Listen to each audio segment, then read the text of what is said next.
के पुण्यार्जक हैं।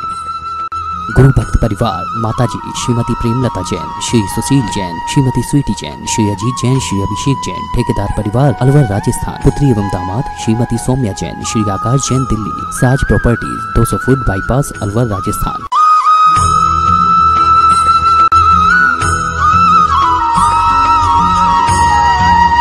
जय श्री ओम नमः सिद्धेभ्यः।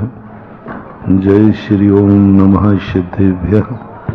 सर्वमंगल मांगल्यं सर्वकल्याणकारकं प्रधानं सर्वधर्माणां जैनं जयतु शासनं। जैनं जयतु शासनं। जैनं जयतु शासनं। पंच परमेष्ठी भगवान की आचार्य श्री गुरुवर कुंद महाराज की आचार्य श्री गुरुवर विद्यासागर महाराज की।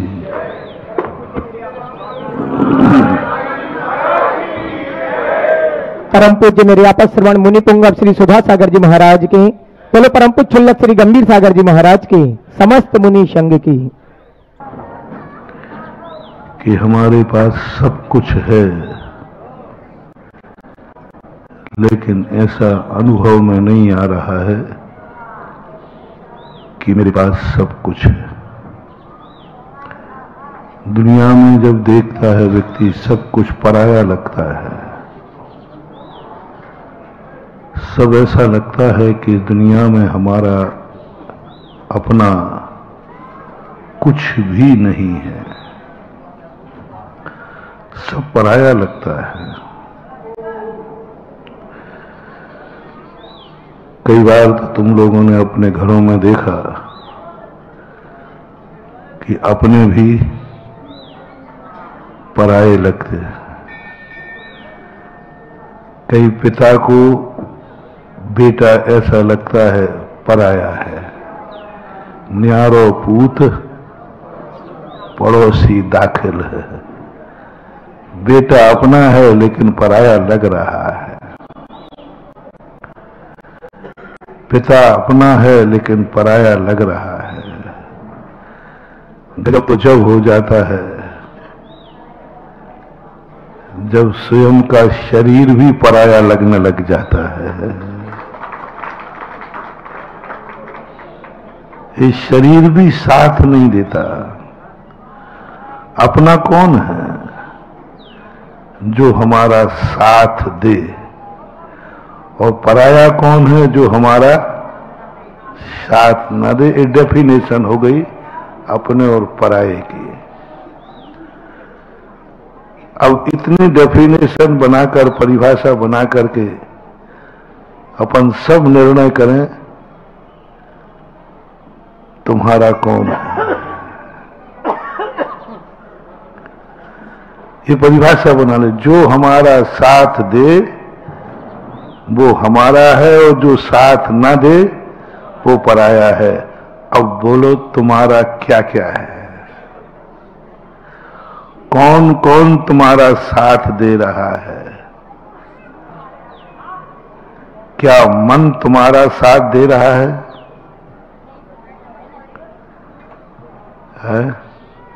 माला फेर के देख लो। माला फेर के देख लो। माला में तुम्हारा मन साथ देवे तो तुम्हारा है, और नहीं देवे तो पराया है। बोलो क्या करना। बोलो तुम्हारा मन तुम्हारे काबू में है कि अनकंट्रोल है, तो पराया है। तुम्हारा मन तुम्हारा साथ नहीं दे रहा है। तुम मन में कुछ सोचना चाहते हो, मन कुछ और कहा। कर में तो माला फिरे, मनवा फिरे बाजार। अब काहे का मन अपना है। परिभाषा में कहां घटित हो रहा। जिस समय मैं जो सोचूं वही सोचने में आना चाहिए। मन भी साथ नहीं दे रहा। आंखें जो तुम देखना चाहिए वही आंखें देखें, जो तुम देखना नहीं चाहते वो ना देखें। क्या कभी ऐसी किसी की आंख है? जो तुम देखना चाहो वही दिखेगा, जो नहीं देखना चाहो आंख नहीं देखेगी। क्या ऐसी आंख है आपकी? नहीं है। तो जब आंख ही तुम्हारा साथ नहीं दे रही है तो कैसे कह सकते हो कि आंखें हमारी है? आंखें तो उन चीजों को भी देखती हैं जिनको हम देखना पसंद नहीं करते। तो क्या कान तुम्हारा साथ दे रहे हैं? यदि कान तुम्हारा साथ दे रहे हैं तो जो तुम सुनना चाहते हो कान वही सुने, जो हम सुनना नहीं चाहते वो कान नहीं सुने। क्या ऐसे तुम्हारे कान हैं? हम गाली नहीं सुनना चाहते तो कान कहें मैं गाली नहीं सुनूंगा क्योंकि मेरा मालिक गाली सुनना नहीं चाहता। लेकिन कान वही भी सुनते हैं जो हम सुनना, ये मुंह हम वही बोलें जो बोलना चाहते हैं। लेकिन कई बार ऐसे बोल निकल जाते हैं जो बाद में हमें वापस लेना पड़ता है। I am sorry please. काय का मुंह तुम्हारा है? इस मुंह से ऐसी बातें निकल गई कि महाभारत हो गया। द्रौपदी कहती है कि मैंने क्या कर डाला? ये मुंह से एक वाक्य बोला, अंधे के पुत्र, एक वाक्य ने क्या कर दिया? महाभारत कर दिया। चीर अपहरण इसीलिए हुआ। दुर्योधन इतना दुष्ट नहीं था, स्त्री लोलपी नहीं था वो। मात्र इस बात को लेकर तुमने मुझे अंधा क्यों कहा? और जब मैं अंधा हूं तो अंधे के सामने क्या नग्न और क्या वस्त्र। जब हम सब अंधे हैं तो निर्वस्त्र होने में काय की शर्म है? और जब हम अंधे नहीं हैं तो तुमने अंधा क्यों कहा? बस इतनी सी बात थी। न हमारे मुंह काबू है, न हमारे पैर काबू हैं, न हमारे हाथ काबू हैं। चलो धन पर तो विश्वास करो। धन तो तुम जिसमें खर्च करना चाहो धन उसी में खर्च होगा। नहीं, रात में चोर आ गया तो तुम्हारा धन चोर के साथ जाएगा कि नहीं? नहीं नहीं साहब, मैं तो उसी के साथ रहूंगा जिसने कमाया है। इस धन का भी कोई भरोसा नहीं। अब क्या रहा? जब शरीर और इंद्रिय और मन ही तुम्हारा नहीं है, अब और किसी को अपना कहना व्यर्थ है। परिवार में कौन अपना है? किसी का नहीं कह सकते। संसार में अच्छे अच्छे सगे संबंध भी टूटते हुए देखे गए। सगे संबंध भी अग्नि के सामने साक्षी लेने वालों में भी तलाक होते देखे गए। पत्नी भी कहां अपनी पत्नी? कुछ नहीं। इस संसार में सब कुछ पराया नजर आता है, अपना कोई नजर आता नहीं। अब कैसे बदलें? और जब तक दुनिया में कोई हमारा होगा नहीं, हम कुछ कर नहीं पाएंगे, हम अकेले पड़ जाएंगे। बस यहां से अपनी जिंदगी की शुरुआत करना है। ये तो मैंने तुम्हें एहसास दिलाया कि आज तक तुम्हारी जिंदगी ऐसे ही निकली है। अब सारी दुनिया को अपना कैसे बनाएं? भगवान भी अपना नहीं, गुरु भी अपना नहीं, कुछ भी अपना नहीं, सब पराया है। गुरु महाराज भी कहां तुम्हारे अनुकूल चलते हैं? कहां चलते हैं? अपन तो गुरु महाराज को जाने नहीं दे रहे थे, वे चले गए ना, चले गए कि नहीं? कहां अपने भगवान भी कहां अपने हैं, वो भी चले गए, कुछ नहीं। लेकिन ये भी सिद्धांत है कि जब तक तुम सारी दुनिया को अपना नहीं बनाओगे, तुम इस दुनिया में जी नहीं सकोगे। और ये भी सिद्धांत है, सारी दुनिया कभी तुम्हारी होने वाली नहीं है। अब मामला कैसे बैठाना है? सारी दुनिया जब तक तुम्हारी नहीं होगी, तुम दुनिया में जी नहीं सकोगे, और सारी दुनिया कभी तुम्हारी होने वाली नहीं, ये भी निश्चित है। सूरज पश्चिम से निकल आए तो निकल जाए, लेकिन दुनिया कभी तुम्हारी नहीं हो सकती। और आज तक किसी भी जीव का कल्याण, जब तक सारी दुनिया तुम्हारी नहीं होगी, तब तक तुम कल्याण कर ही नहीं सकते। बस ये दो मोटिवेशन, दो प्रश्न, दो समस्याओं का समाधान करने के लिए ही गुरु की जरूरत है और धर्म की जरूरत है। ये दो विकट समस्याएं हैं। दुनिया मेरी होगी नहीं और मेरा हुए बिना कल्याण होगा नहीं। इस समस्या को आज तक कोई भी दुनिया का विज्ञान नहीं सुलझा सका। किसी के पास समाधान नहीं है इस दुनिया का। और इस समाधान का मात्र किसी के पास उत्तर है तो धर्म के पास है। बस धर्म की इसलिए कीमत बढ़ जाती है, धर्म इसलिए अस्तिमान है, धर्म इसलिए करना है कि धर्म उस असंभव समस्या का समाधान कर देगा जो दुनिया कभी नहीं कर पाएगी। दुनिया को अपना बनाने का प्रयास मत करो। सारी दुनिया मुझे मित्र मान ले, ये कभी संभव नहीं होगा, कभी नहीं होगा। अब धर्म कहता है सारी दुनिया को मित्र बनाए बिना कल्याण होगा नहीं, और सारी दुनिया कभी मित्र बनेगी नहीं। बस धर्म कहता है तुम्हारी दृष्टि में दुनिया क्या है, दुनिया की दृष्टि में तुम क्या हो? दुश्मन हो। तुम्हारी दृष्टि में दुनिया क्या है?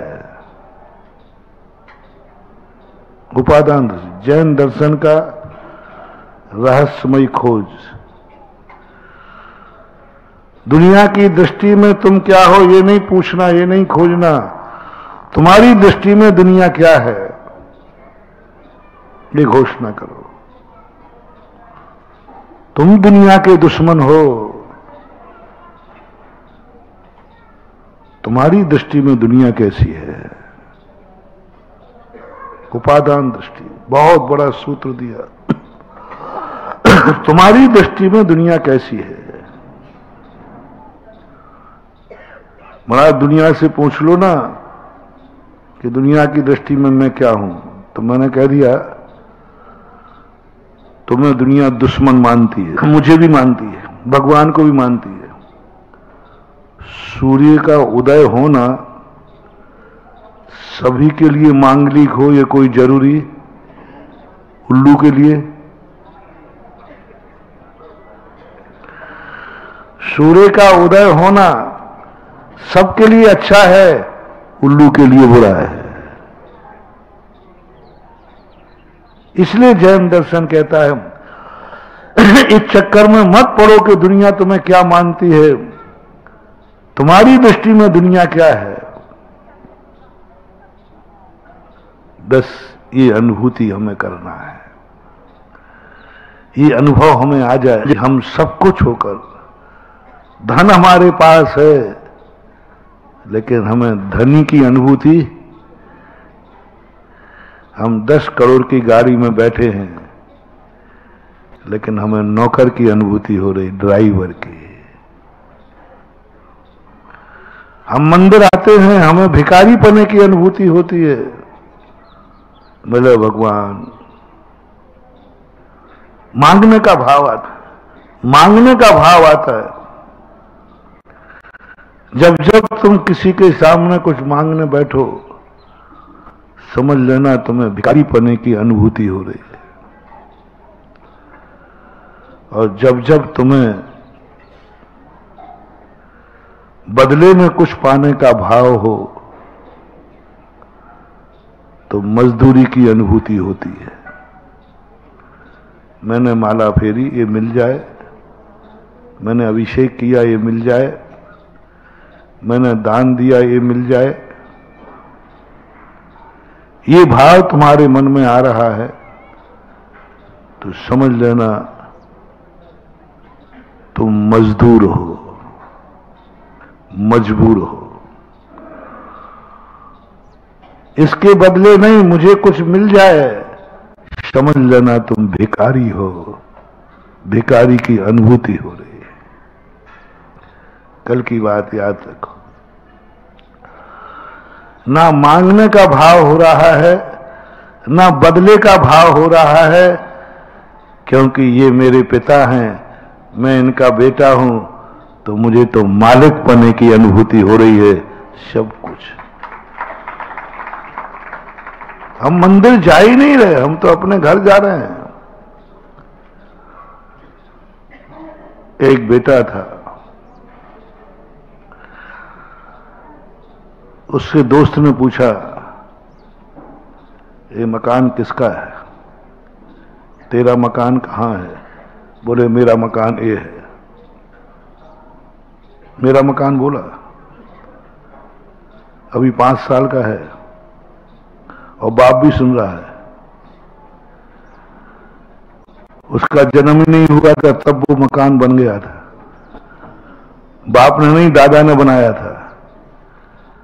फिर भी कितने दावे के साथ बोल रहा है, ये मकान, तेरा मकान कहां है? ये तो मेरा मकान है। कितना झूठ, कितना सही, कितना झूठ, कितना सही। सोचा भी नहीं, विचार भी नहीं किया, एकदम कहा। उसने पूछा तेरा मकान कौन? मेरा मकान ये है। सत्य क्या है? मकान की रजिस्ट्री किसके नाम है? दादा के नाम। बनाया किसने? कमाई किसकी लगी? तो ये पट्टा क्या बोल रहा है? क्या अनुभूति, क्या है?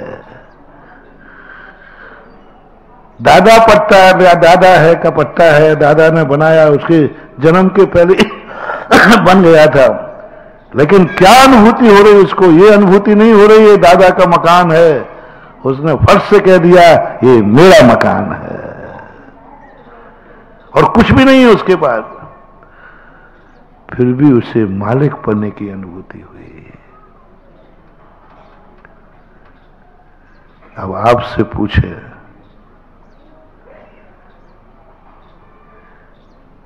कोई दोस्त ने पूछा, भैया ये क्या है मंदिर को?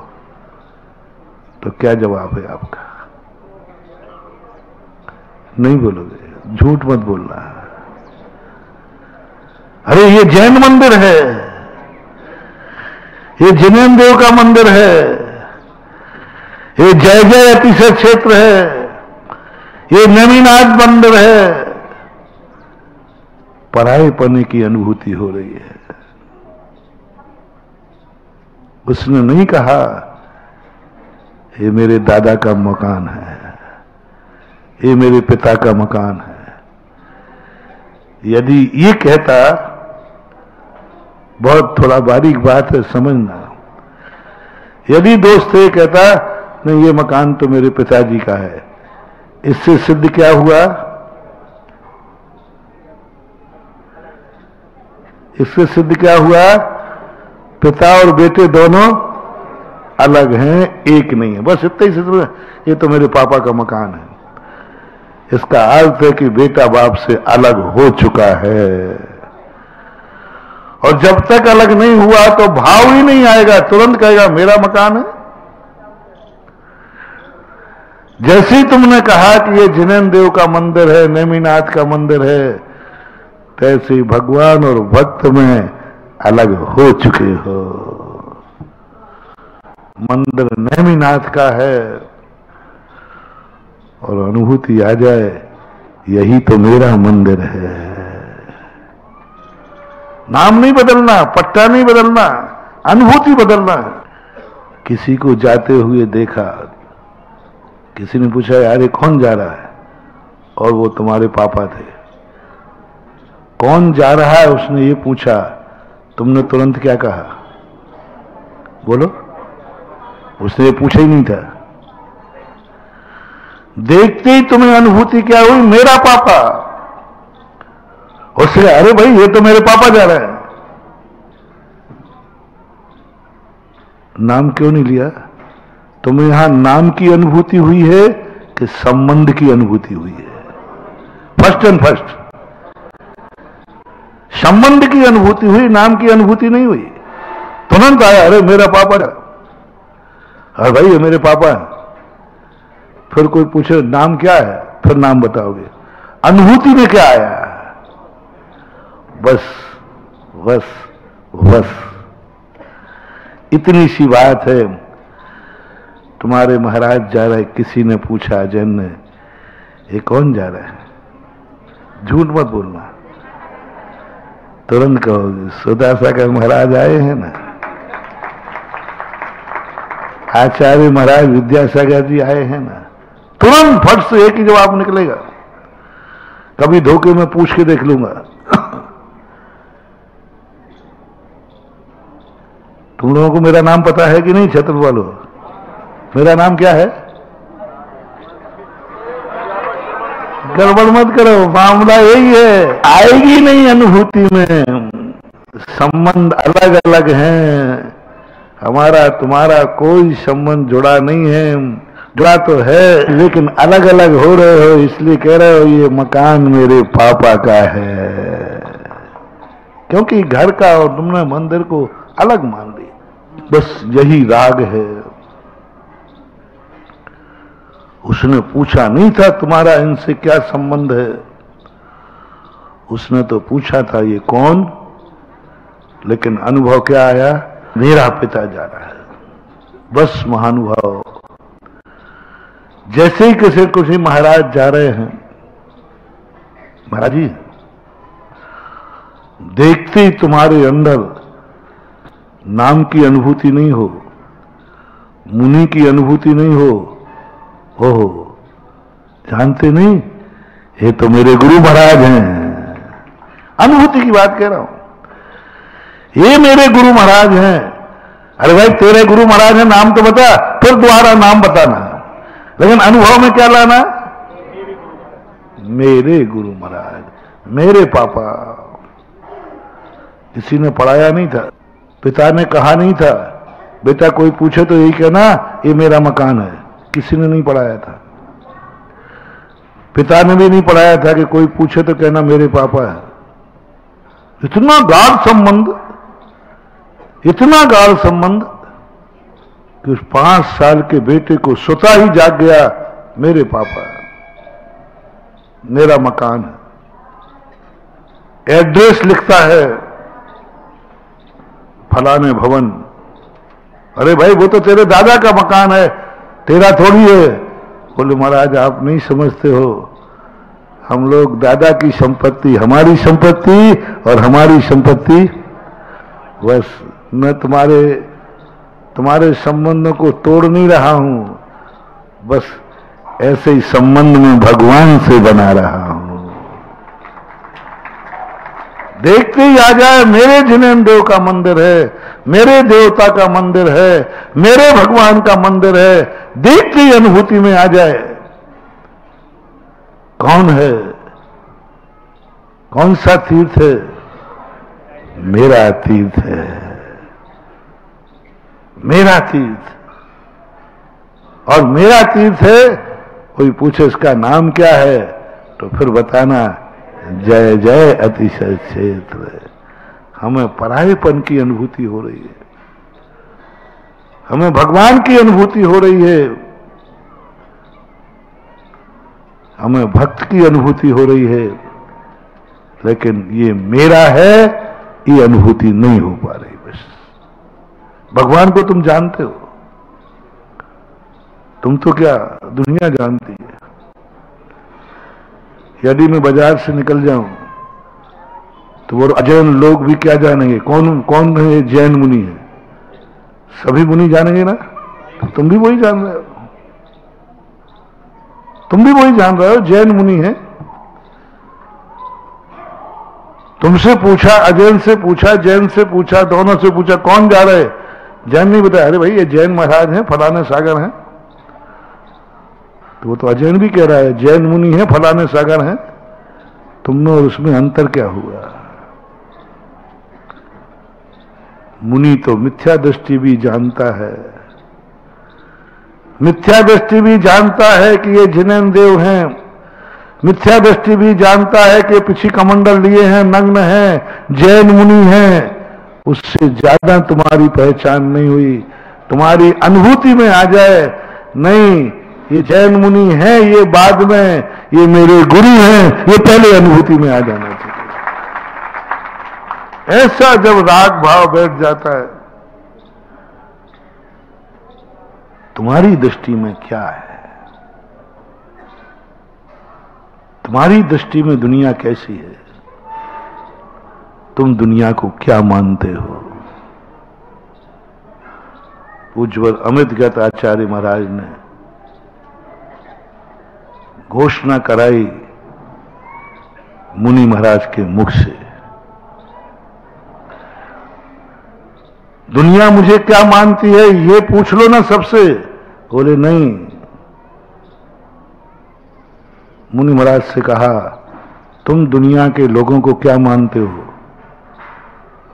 बोले मैं सारे दुनिया को शत्रुषु मैत्रिम, सब दुनिया को मित्र मानता हूं। जैन दर्शन कहता है जाओ तुम्हारा कल्याण हो जाएगा, क्योंकि तुमने दुनिया को मित्र मान लिया है। दुनिया भरी तुम्हें शत्रु माने, तुम्हें कोई फर्क पड़ने वाला, तुमने क्या माना?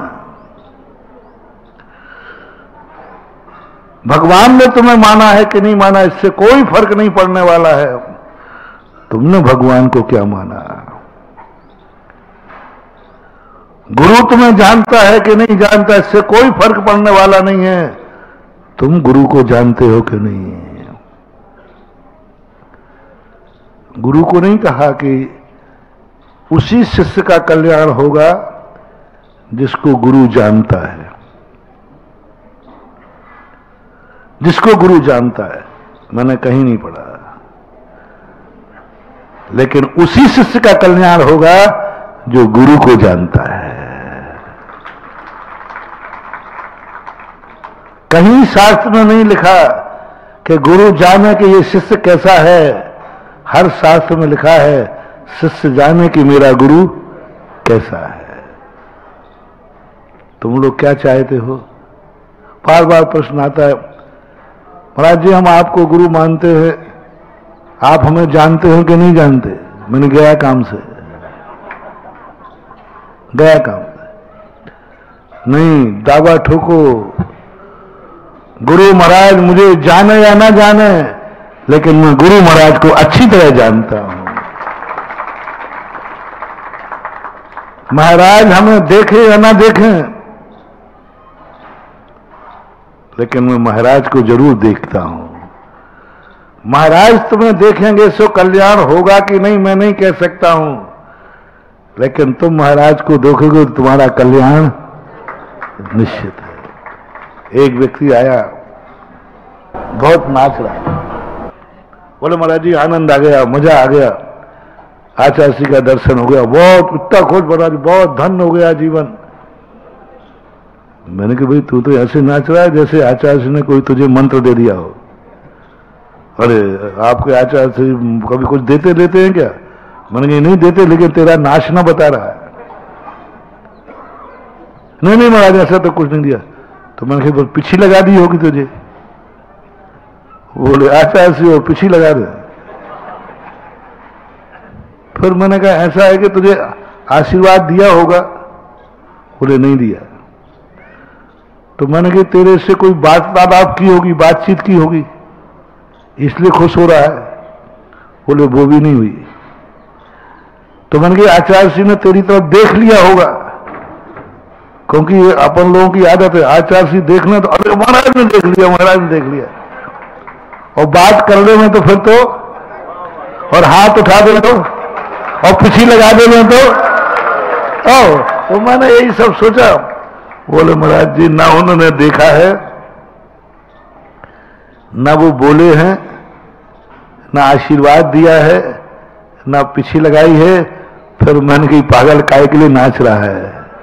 ओहो क्या शब्द उसने कहे। उन्होंने तो मुझे नहीं देखा, लेकिन मैंने उनको जी भर के देखा है। मैंने तो उन्हें नहीं देखा, लेकिन मैंने उनको जी भर के देखा है। वो तो मेरे से नहीं बोले, लेकिन मैं अंदर अंदर खूब बड़बड़ा के आ गया हूं। वो तो मेरे लिए नहीं बोले, उन्होंने तो हाथ नहीं उठाया है, लेकिन मैंने जी भर के नमोस्तु किया है। नमोस्तु करने मिल गया, मैंने बहुत देखा है। मैंने कहा तेरा कल्याण निश्चित है, क्योंकि तूने गुरु को देख लिया है। सावधान, जिन जिन को गुरु देखते हैं उनका कल्याण होगा कि नहीं होगा मैं नहीं कह सकता हूं, लेकिन जो गुरु को जी भर के देखते हैं उनका बेड़ा पार निश्चित है। इसलिए जैन मंदिर में बहुत गजब की चीज है। जैनी लोग, हमारे पूर्वज या महाराज लोग, दुनिया के भगवानों की आंखें खुली हुई होती हैं। भक्त को देखो, सब भगवानों के हाथ आशीर्वाद की मुद्रा में होते हैं। जैनियों के भगवान सबसे खतरनाक, हाथ पे हाथ रखे बैठे। अरे भाई एक बार हाथ तो उठा दे, तुम क्या बिगड़ रहा बता दो। इन्हें हाथ नहीं उठेगी और आंख नहीं उठेगी। नासा दृष्टि, भगवान देखेंगे नहीं। भगवान यही तो कहते हैं, मेरे देखने पर तूने नमोस्तु किया तो ये आंख की शर्म से किया है तूने। हाथ उठा के किया तो आशीर्वाद के लोभ में किया है। मैं आशीर्वाद दूंगा नहीं, आंख उठाऊंगा नहीं, इसके बाद बोल अब तेरी क्या मर्जी है। वक्त कहता है नासा दृष्टि को देखकर, जो भगवान देखते नहीं हैं उन भगवानों को देखने के लिए दृष्टा भवंत मणिमेश विलोक नियम नान्यत्र तोष मुपयाति। क्या गजब की पूज्यवर मानतुंगाचार्य ने कहा, भगवान ने देखे ही नहीं, वो तो नासा दृष्टि किए हैं और भक्त उनको अनिमेष देख रहा है। दृष्टा भवंत मणिमेष, हे भगवान मेरे पलक ही नहीं झपक रहे, क्या देख रहा है? भगवान तो देख ही नहीं रहे। सम्यक दृष्टि कहता है जो हमें नहीं देखता है उसी को देखने का आनंद अलग है। और बीतराग भगवान, तुम्हारी दृष्टि भगवान पे, तुम्हारी दृष्टि में भगवान को बसाओ। हनुमान ने ये नहीं कहा कि भगवान मैंने आपकी इतनी सेवा की है, आपके हृदय में मेरे लिए कोई स्थान है, थोड़ा सीना फाड़ के दिखाना। इतनी हनुमान ने की थी सेवा कि नहीं? आपके हृदय में मेरे लिए कोई स्थान है कि नहीं? नहीं, हनुमान को विकल्प ही नहीं आया कि भगवान के हृदय में मेरे लिए स्थान है कि नहीं, उसने तो सीना फाड़ के दिखा दिया, मेरे उच्चासन पर जरूर आपका स्थान है। ये होना चाहिए। सारी दुनिया में एक दृष्टि बनाओ, सारी दुनिया अपनी हो जाएगी। मेरी दृष्टि में हर व्यक्ति मेरा मित्र है, लेकिन वो तुम्हें मित्र नहीं मानता है, कोई फर्क नहीं पड़ता, मैं उसे मित्र मानता हूं। प्रमाण पत्र क्या है? दोनों तरफ से मित्रता तो बनती है। प्रमाण पत्र क्या है? कि तुम दुश्मन को भी मित्र मानते हो। दो प्रमाण पत्र दो। प्रमाण पत्र यह है कि मैं दुश्मन का भी हित चाहता हूं, यही प्रमाण पत्र है। क्या सबूत है कि मुनि महाराज दुश्मन को मित्र मानते हैं? सैनिक पुराण। दुश्मन को भी मित्र मानते हैं। रात भर गले में सर्प डाला यशोधर महाराज ने। महारानी चेलना ने उपसर दूर किया, राजा सैनिक ने उपसर किया। आंख खोलने के बाद दोनों को बराबर आशीर्वाद दिया। यानी सैनिक को भी महाराज क्या मान रहे हैं? मित्र मान रहे हैं। सैनिक की दृष्टि में महाराज दुश्मन है और महाराज की दृष्टि में सैनिक मित्र है। अपनी दृष्टि बदलो। अपनी दृष्टि में यदि आ गया, दूसरी वस्तु मेरे काम कितने आएगी? नहीं, मैं दूसरों के काम कितना आऊंगा? मैं दूसरों के काम कितना? दुनिया मेरे प्रति क्या विचार रखती है? नहीं, मैं दुनिया के प्रति क्या विचार रखता हूं? भगवान मेरे प्रति क्या विचार रखते हैं? ये सोचना बंद करो, तुम भगवान के प्रति क्या विचार रखते हो? भगवान मुझे अपना मानते हैं? नहीं, ये विचार छोड़ो। तुम भगवान को क्या मानते हो, इस अनुभूति पर विचार करो कि मेरे पास जो कुछ भी है मैं किसी को देना चाहता हूं, लेना नहीं। किसी के पास कुछ है, मैं लेना चाहता हूं, नहीं। किसी के पास कुछ है, मैं लेना चाहता हूं, नहीं। मेरे पास कुछ है, मैं देना चाहता हूं, बस धर्म की शुरुआत हो जाएगी। भगवान के पास कुछ है, लेने कभी मत आना। मेरे पास कुछ है, मैं देना चाहता हूं। सुदामा के लिए जब उनकी पत्नी ने कहा तुम संकट में जाओ मित्र के पास, श्री कृष्ण के पास, सुदामा कहते हैं मैं मित्र के सामने भिखारी तो नहीं बनूंगा,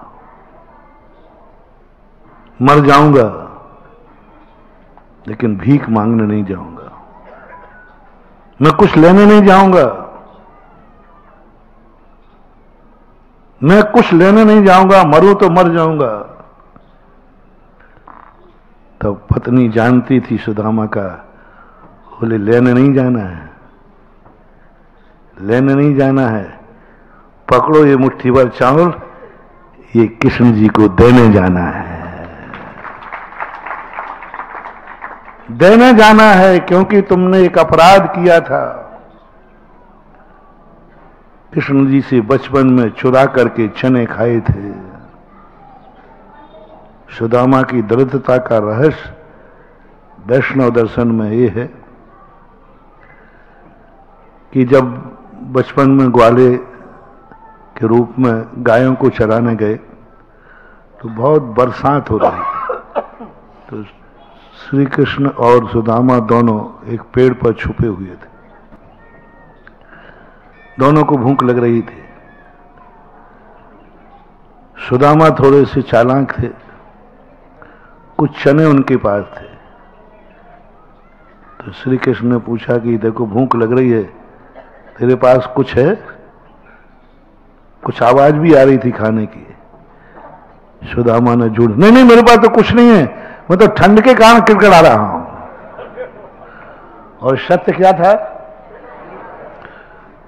वो चोरी से चने खा रहे थे।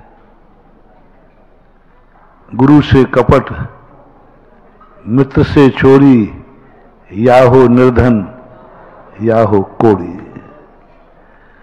एक छोटे से चने चुराए मित्र से। मित्र ने बड़ी आशा और विश्वास से पूछा था, झूठ बोल दिया, नहीं। दुश्मन से नहीं बोला, दुश्मन एक मुट्ठी भर चने छुपाए, नहीं मेरे पास तो कुछ नहीं है, मेरे पास तो कुछ नहीं है। सुदामा की क्या हालत हुई सबको मालूम। तब पत्नी ने कहा कि जाओ, सुना तुमने जो चोरी से चने खाए थे, आज ये मुट्ठी भर चावल तुम उन्हें देने जाओ। बोले ये चावल द्वारकाधीश को हंसी उड़ाएगी?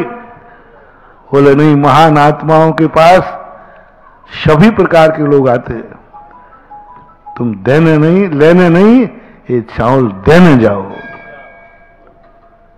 सुदामा देने गया। बड़े आदमी के पास कह रहा हूं, गरीबों के पास तो तुम सदा देने जाते हो, दुखियों को तो सदा देते हो, चलो उसको दे के आता हूं, उसको दे के आता हूं, उसको। बड़े आदमियों के पास भी कभी जाओ तो कभी लेने मत जाना, देने जाना, देने जाना, मुट्ठी भर चावल देने जाना। ये परंपरा मां दिगंबर जैन धर्म में जीवित है। जैनी जब भी मंदिर आता है, लेने नहीं, देने आता है। खाली हाथ नहीं आया, देने आया। क्यों आए हो? भगवान एक मुट्ठी अर्घ्य देने आया।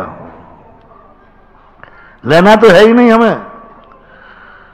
भगवान भी कहे कुछ मांग ले तो दिखता है कुछ गड़बड़ है, बोले नहीं अभी तो मेरे पास इतना है, तेरे लिए भी लाया हूं।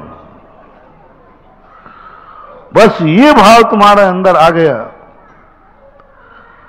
देना है, बस मुझे मेरे पास कुछ है, मैं देना चाहता हूं। किसको दूं,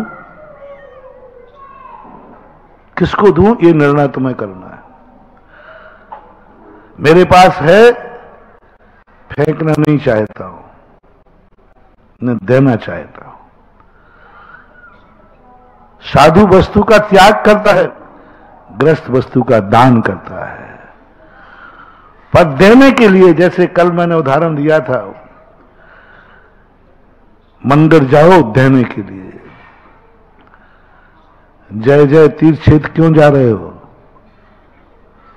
कुछ देने के लिए। आप समाज के लिए क्या कर सकते हैं? आने वाली पीढ़ी के लिए आप क्या कर सकते हैं? वो पीढ़ी तुम्हें क्या करेगी वो नहीं पूछ रहा हूं, आप क्या कर सकते हैं?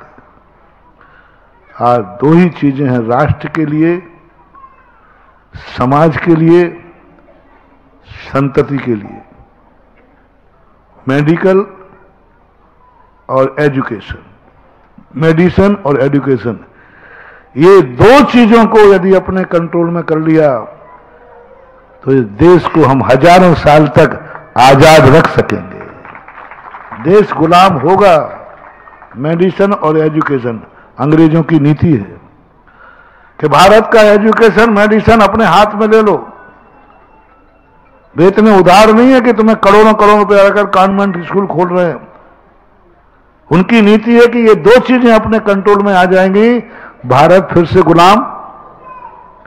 इन दो चीजों को, आजादी के प्रति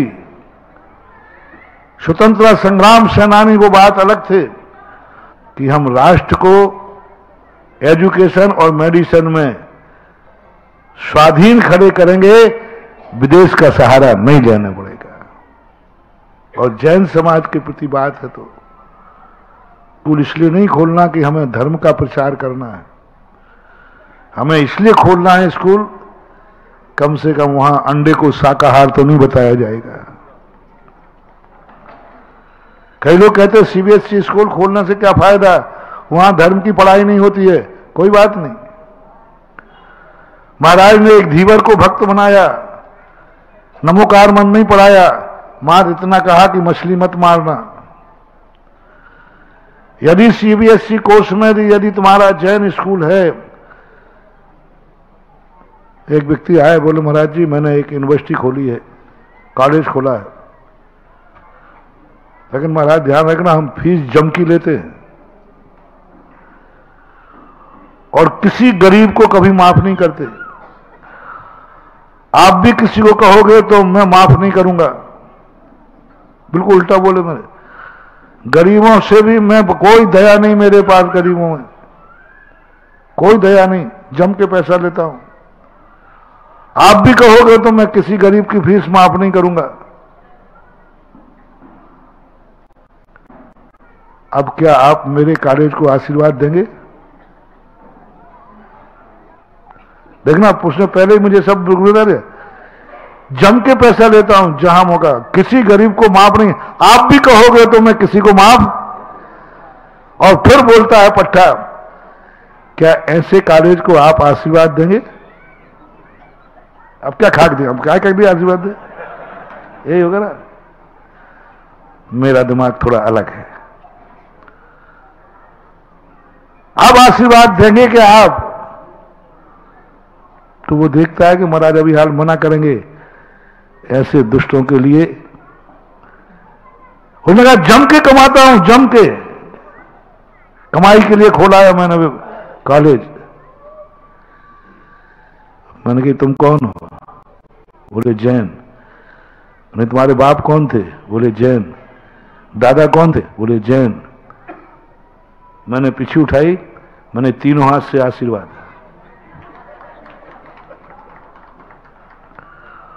वो स्तब्ध रह गया, बोले महाराज जी मैं ना जाने कितने महाराजों के पास गया, जैसे ये बोलते हैं तुरंत मुझे धोने आके भाग गया। सब बोलने घृणा करते हैं और आपसे भी यही उम्मीद थी, पर आपने तीनों हाथ से पीछे उठा के आशीर्वाद देने की बात की। क्या बात है महाराज जी, क्या बात है? मैंने कहा तू गरीबों को माफ नहीं करेगा, जम के पैसा कमाएगा, लेकिन इतना विश्वास है कि इस कॉलेज में कभी अंडे को शाकाहार नहीं बताया जाएगा, बस इसलिए मैंने बोले ये तो नहीं करूंगा। मैंने कि बस इसी का आशीर्वाद है, इसी का आशीर्वाद। एक मुख्यमंत्री थे, वो अपना बॉडीगार्ड जैनी को रखते थे। मैं उनके स्थान पर गया, बोले साहब मुख्यमंत्री की यहां ड्यूटी है। तो मैंने मुख्यमंत्री को आड़े हाथ ले लिया। मैंने कहा तुम जैनी को अपना बॉडीगार्ड क्यों बनाते हो? अपनी जात वालों को बनाओ ना।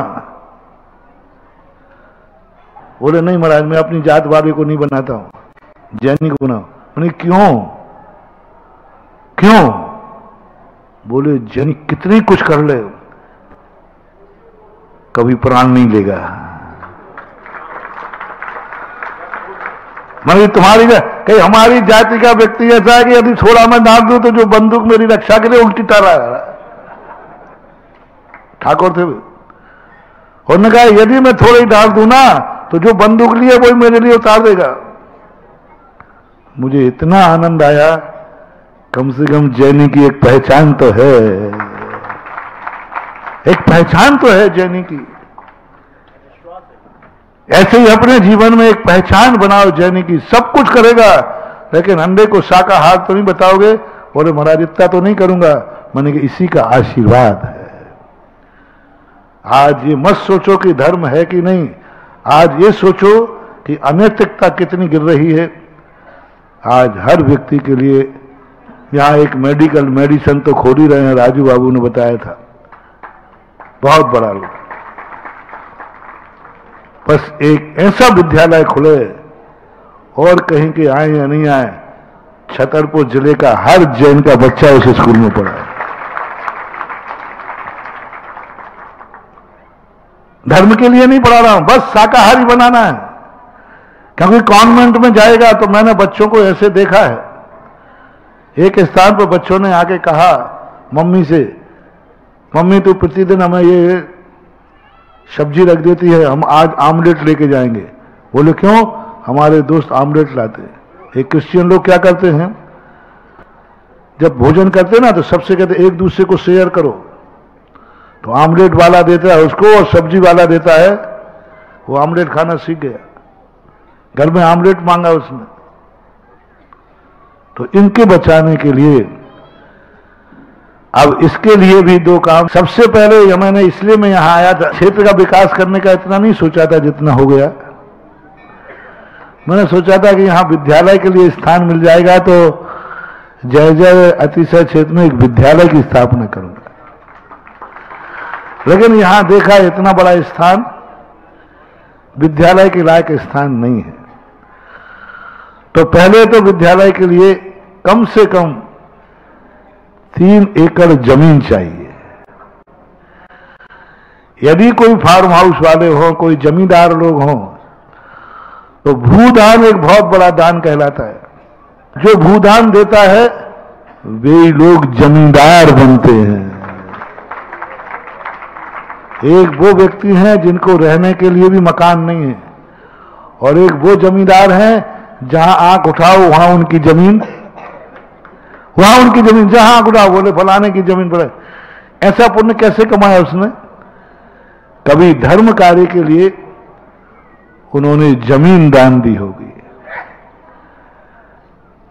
पर और सशर्त रहेगी, तुम ये मत समझना कि दानी दान तो बोल देता है लेकिन उसका उपयोग नहीं होता। इसलिए अब मेरी कस्टडी में यदि तुम दान दोगे तो नियम रहेगा कि 3 वर्ष के अंदर अंदर यदि विद्यालय नहीं बना तो जमीन वापस कर दी जाएगी, वापस ले ली जाएगी, वो बेच सकता है। हमारे यहां दान कंडीशनली होता है।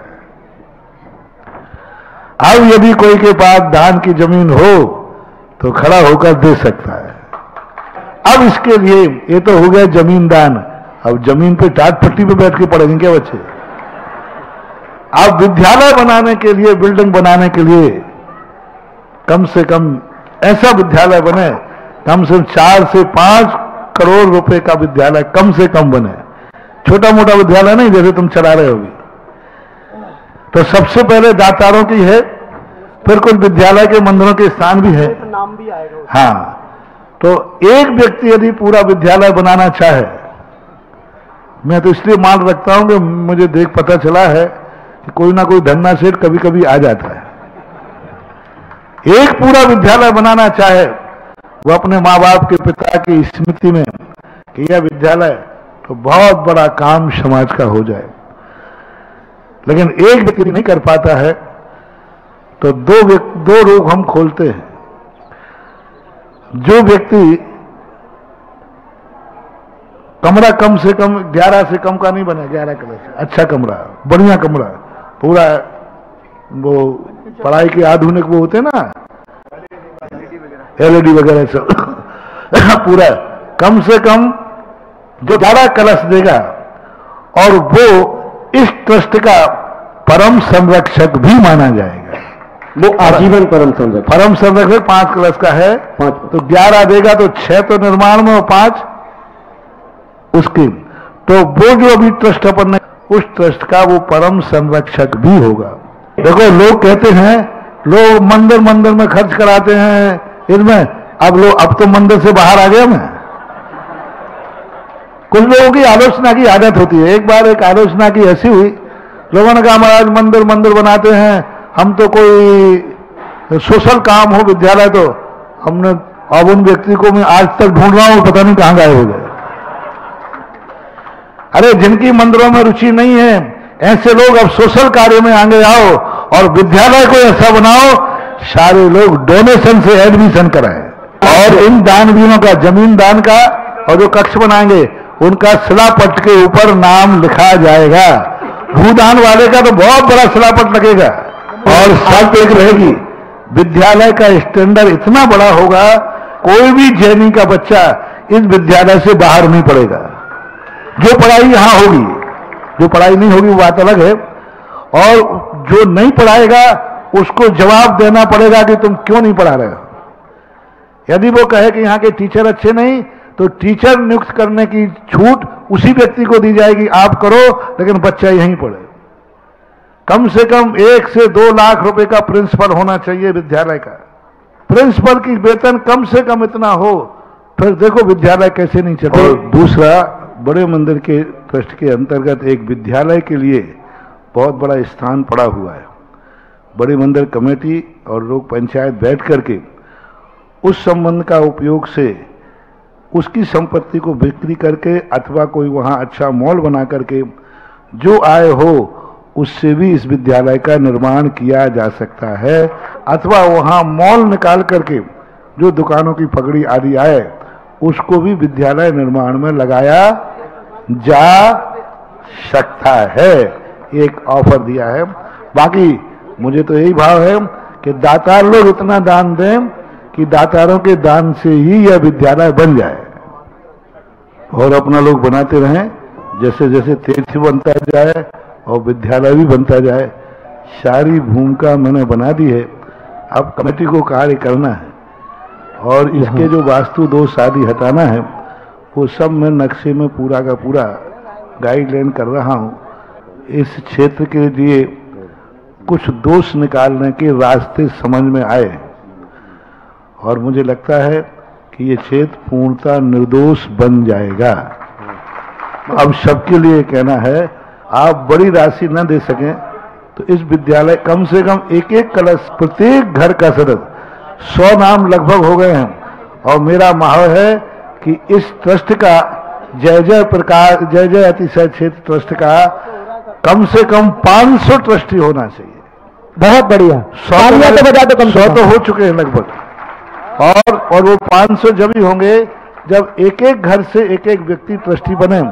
और दूसरा, जितने लोगों की यहाँ ससुराल हैं एक एक ट्रस्टी ससुराल से बनाएगा, तो 500 लोगों की ससुरालें तो होंगी। बिल्कुल महाराज जी। हाँ, तो एक लड़की वाला और एक लड़का, जितनी लड़कियां यहाँ से जाएंगी या गई हैं उनकी एक ही शर्त होगी कि वो जय जय अतिशय क्षेत्र का ट्रस्टी बनना पड़ेगा।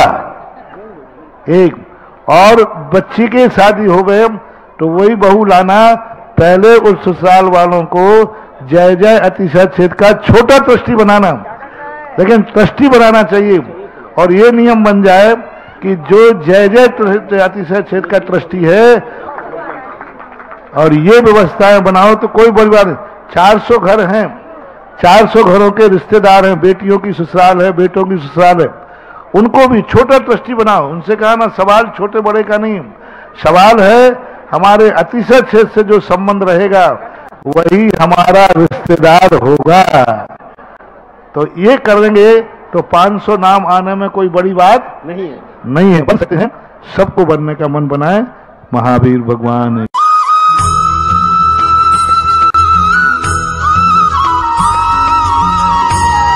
श्री ओम नमः सिद्धेभ्यः। जय श्री ओम नमः सिद्धेभ्यः। सर्वमंगल मांगल्यम सर्वकल्याणकारकम प्रधानम सर्वधर्माणां जैनम जयतु शासनम। पंच परमेष्ठी भगवान की आचार्य श्री गुरुवर कुंद महाराज की, आचार्य श्री गुरुवर विद्यासागर महाराज की, पूज्य गिरिजाचार्य श्री सुधा सागर जी महाराज की, पूज्य क्षुल्लक श्री गंभीर सागर जी महाराज की। जब व्यक्ति इस दुनिया में आता है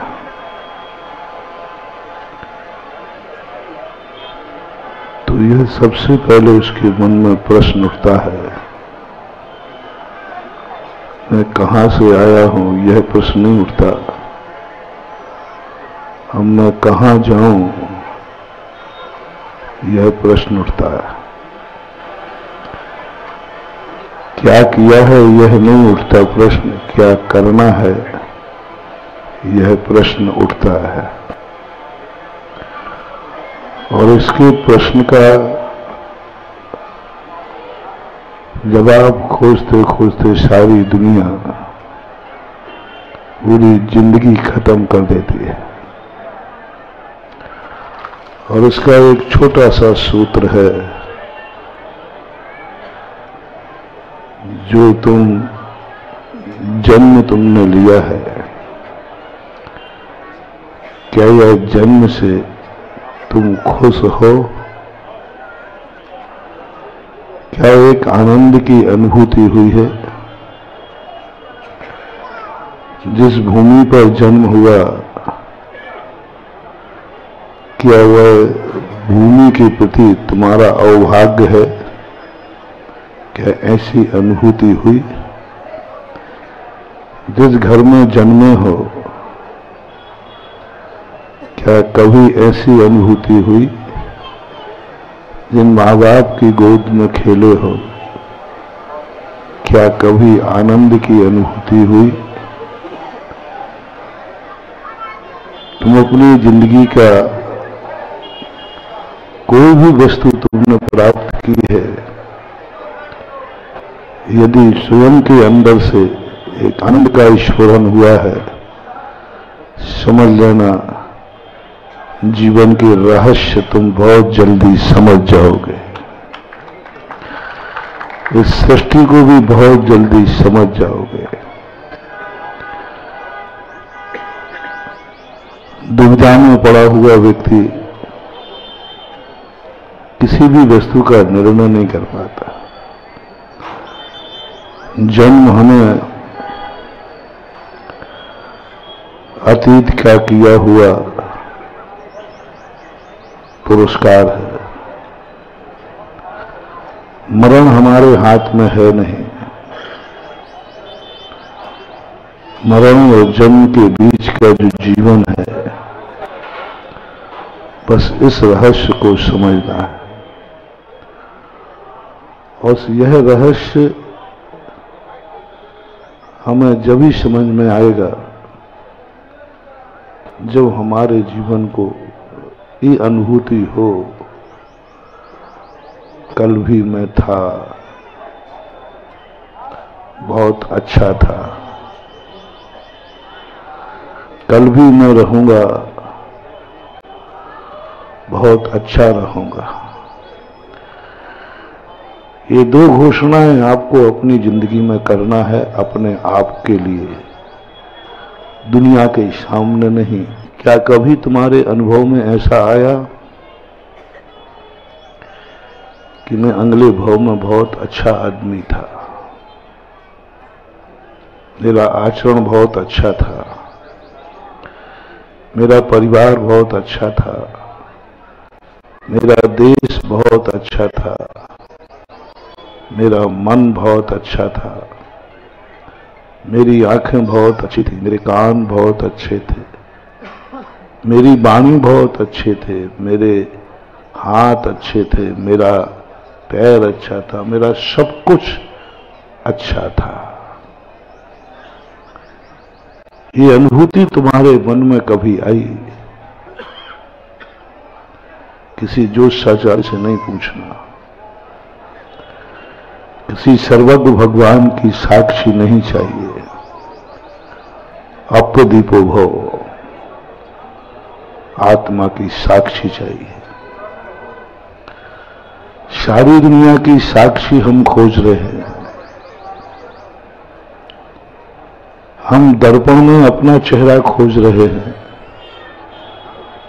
लेकिन हमें इस बात का गर्व नहीं है कि मेरी आंखों में ज्योति है या नहीं। हम अपनी ज्योति को नहीं पहचानते। हम ये तो कह देते मैंने अपना दर्पण में चेहरा देखा, अनुभव में ये नहीं लाना है, अनुभव में ये लाना है। मैंने अपनी आंखों से मैंने खुद का चेहरा देखा। आप देखना, कभी दर्पण में आप जब चेहरा देखते हैं तो आपको अनुभव में दर्पण आता है। दर्पण में देख रहा हूं, दर्पण में चेहरा देख रहा हूं, दर्पण में देखने में आ रहा है, बस इसी का नाम है बहिर्मुखी, बहिरात्मा। इसी का नाम है व्यक्ति। कभी वो अपनी जिंदगी को कभी समझ नहीं पाएगा, क्योंकि उसके अनुभव में दर्पण आ रहा है। दर्पण में देख रहा हूं, दर्पण में मेरा चेहरा दिख रहा है। ज्ञानी की शुरुआत बस यहीं से होती है। वो भी दर्पण में ही देखता है, लेकिन अनुभव में आता है दर्पण नहीं, मैं दर्पण तो है। अनुभव में आता है मैं अपनी सगी आंखों से मैं खुद का चेहरा देख रहा हूं। वो भगवान का दर्शन करने जाता है। 99% लोगों को दर्शन की अनुभूति होती है। मैं भगवान का दर्शन कर रहा हूं, भगवान मेरे सामने है। हम भगवान की पूजा करते, स्तुति करते। ये अनादिकाल से होता आया। इससे हम कुछ ज्यादा हासिल नहीं कर पाए। अधिकतर पुण्य कर्मा पर हम स्वर्ग तक जा पाए। जब जब हमें भगवान की अनुभूति होती है, भगवान का दर्शन करते ही, तब हमें पुण्य का बंध होता है। हमें संसार की ऊंचाइयां मिलती हैं, क्योंकि हमने संसार के सर्वोत्कृष्ट व्यक्ति को पहचान लिया। संसार के सर्वोत्कृष्ट व्यक्ति को हमने स्वीकार कर लिया। और सर्वांश जिसको जब संसार की सबसे बड़ी मूल्यवान वस्तु को पहचान ले, समझ लेना वो एक दिन संसार का सर्वोत्कृष्ट पद को प्राप्त कर लेगा। सर्वख्यातिमान को पहचान लिया, सर्वख्याति मिलेगी, लेकिन वह कभी भगवान नहीं बन पाएगा, भक्त बनेगा। भक्ति से भक्त बनेगा। ये संसार भगवान से नहीं चलता, ये संसार भक्ति से चलता है। संसार यदि अच्छा करना है तो भक्ति को संभालो, उसको पहचानो जिसकी भक्ति करना है। और संसार से ऊपर उठना है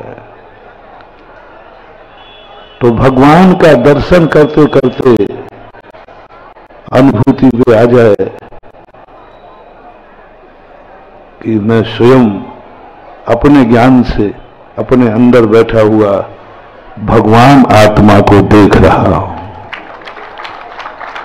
जैसे मैंने कहा, दर्पण में अनुभूति आ जाए कि मैं अपनी आंखों से देख रहा हूं। दर्पण गौण हो जाए, दर्पण सामने है, दर्पण के बिना देख नहीं पाओगे। कुछ लोग भ्रमित हो जाते हैं, दर्पण के बिना अपनी आंखों से अपनी आत्मा को, अपने चेहरे को देखना चाहते, कभी नहीं दिखेगा। कोई भी दुनिया में आज तक व्यक्ति ऐसा नहीं हुआ जिसने अपनी आंखों से अपने चेहरे को देखा हो। कुछ प्रयास कर रहे हैं, तथा कथित अध्यात्म को पढ़कर, समय सार आदि को पढ़कर कुछ लोग सिर से पहाड़ फोड़ रहे हैं। बिना दर्पण के अपनी आंखों से आत्मा को देखना चाहते, कभी नहीं दिखे। मति ज्ञान, सुत ज्ञान, ये कभी अपनी आत्मा का दर्शन नहीं कराते। निरालंबन भूत नहीं है, ये रूपी को जानते हैं। मति सुत ज्ञान में कभी आत्मा नहीं झलकती। आत्मा की अनुभूति नहीं होती, आत्मा का साक्षात्कार नहीं होता। मैं स्वयं आत्मा हूं, लेकिन मुझे आत्मा नहीं दिखती है। मेरा चेहरा स्वयं का है, मेरी आंखें स्वयं की हैं, लेकिन मेरी आंखें सारी दुनिया को देखती हैं, लेकिन ये आंखें खुद के चेहरे को नहीं देख पाते। मतिशुद्ध ज्ञान ऐसा ही है, लेकिन हमारे लक्ष्य तो खुद को चेहरा को देखना है। आंखें खुद के चेहरे को देखेंगी नहीं, और हमें खुद का चेहरा देखना है। इसलिए दर्पण का तो आलम्बन लो, लेकिन अनुभूति में आए मैं अपनी आंखों से अपनी आत्मा का अपना चेहरा देख रहा। भगवान का रूप हम देखते हैं, देखना ही पड़ेगा, पूजा छोड़ना नहीं है, भगवान का आलंबन छोड़ना नहीं है। भगवान की वर्तमान पर्याय जैसी अपनी आंखों के सामने आए, तुरंत हमारी भावी पर्याय का दर्शन हो जाए, समझ लेना हमारा भगवान बनने में नंबर लग गया।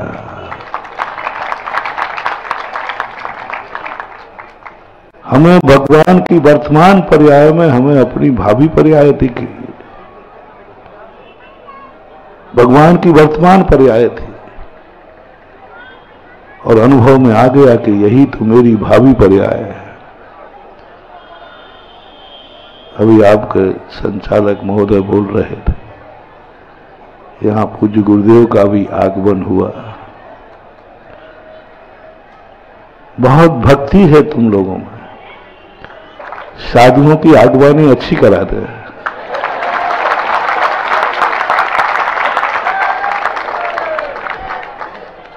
इतनी भक्ति करते हैं कि साधु को चलने भी नहीं देते।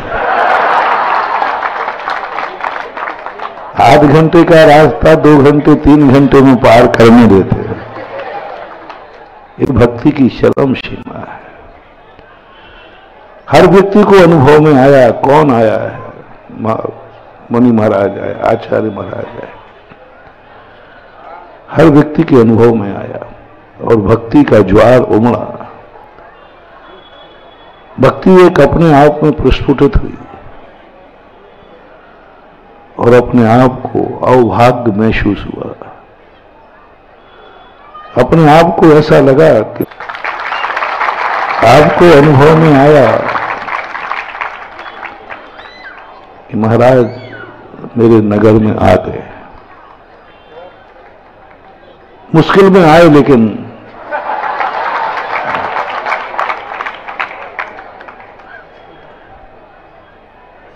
कितने लोगों के अनुभव में आया है कि महाराज नहीं आए हैं, मेरी भावी पर्याय यहां से गुजर रही है,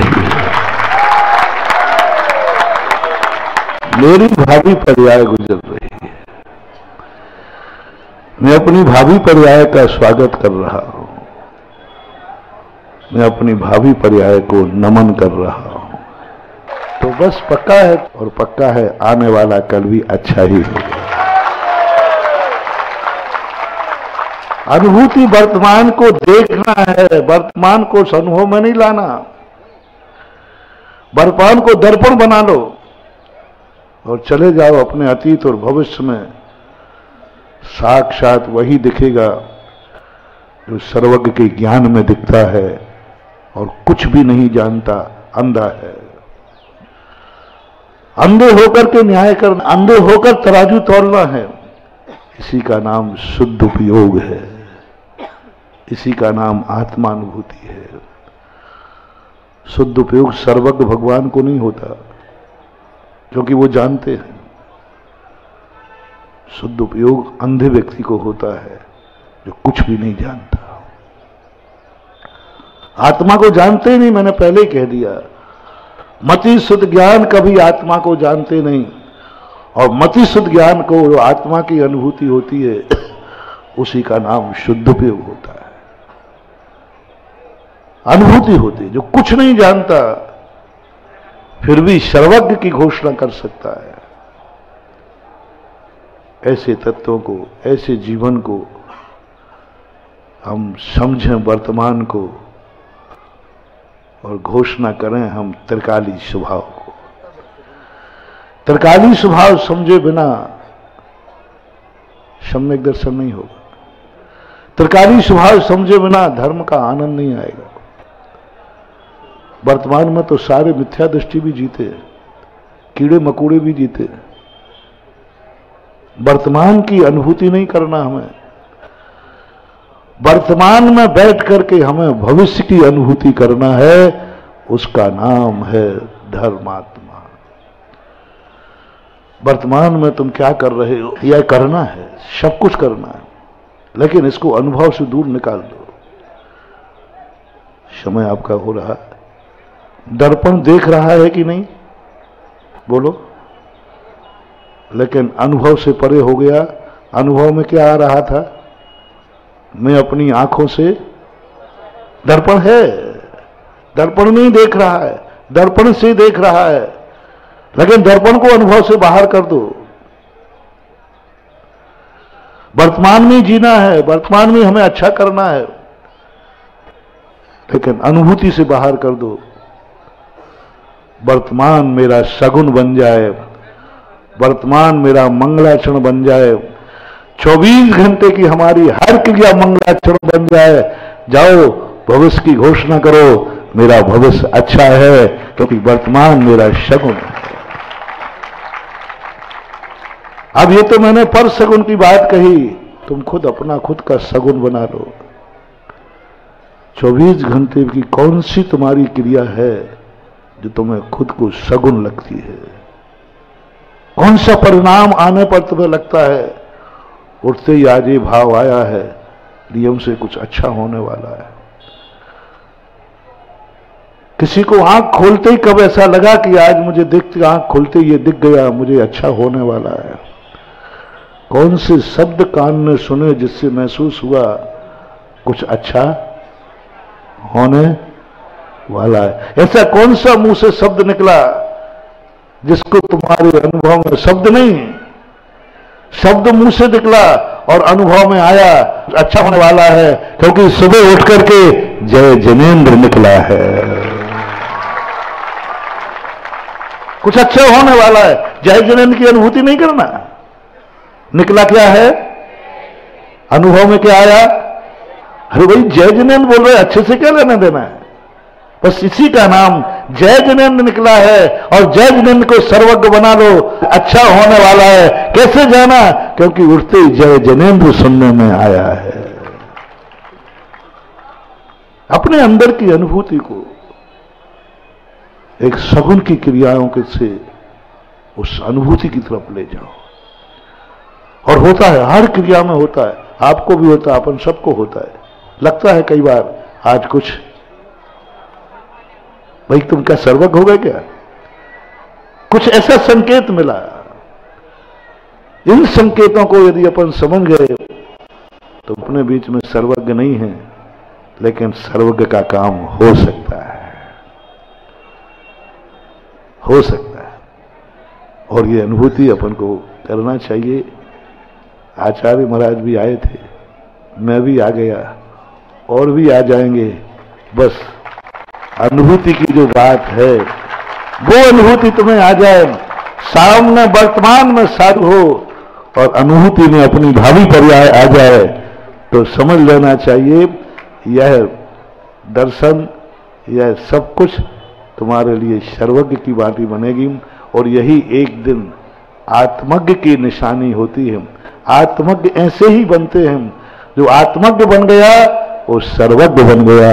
महावीर भगवान की जय। इस कार्यक्रम के पुण्यार्जक थे गुरु भक्त परिवार माताजी श्रीमती प्रेमलता जैन, श्री सुशील जैन, श्रीमती स्वीटी जैन, श्री अजीत जैन, श्री अभिषेक जैन। ठेकेदार परिवार अलवर राजस्थान। पुत्री एवं दामाद श्रीमती सौम्या जैन, श्री आकाश जैन दिल्ली। साज properties 200 foot bypass Alwar Rajasthan.